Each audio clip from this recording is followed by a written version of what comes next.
Добар ден на сите, почитувани представници на медиумите. Крајот на ВМРО-ДПМН се наближува. Нови скандали ги тресат партиските послушници на Никола Груевски.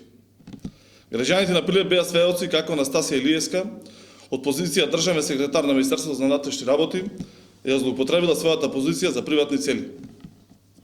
Нејзиното службено возило во сопственост на Министерството за внатрешни работи се користи за приватни цели и потреби од страна на нејзиниот сопруг. Ваквото самоволие и непочитување на прописите во институцијата во која што работи не е ништо ново за Анастасија Илиевска.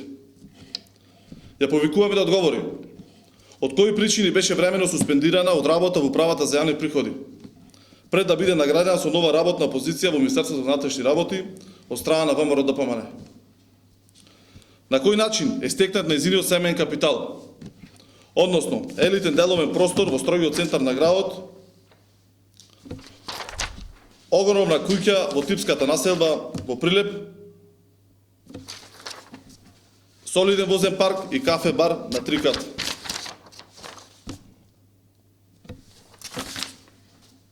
Како може државен службеник со просечна плата од администрацијата да се стекне со толкав семеен имот? Деловно одговор на тоа може да се добие од завршена сметка на општина Кривогаштани за 2015 година,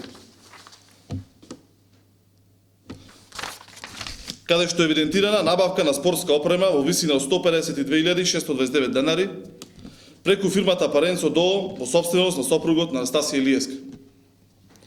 Државната секретарка на Министерството за внатрешни работи, плепчанка Анастасија Илиевска, треба да одговори како продавачот на патики и друга спортска опрема од бутикот на нејзиниот сопруг успеа да се вработи во прилепската полиција.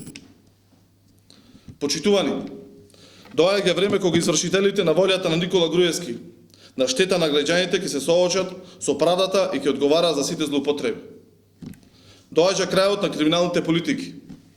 Доаѓа слободна и демократска Македонија. Секој што го прекрши законот ќе одговара. Благодарам.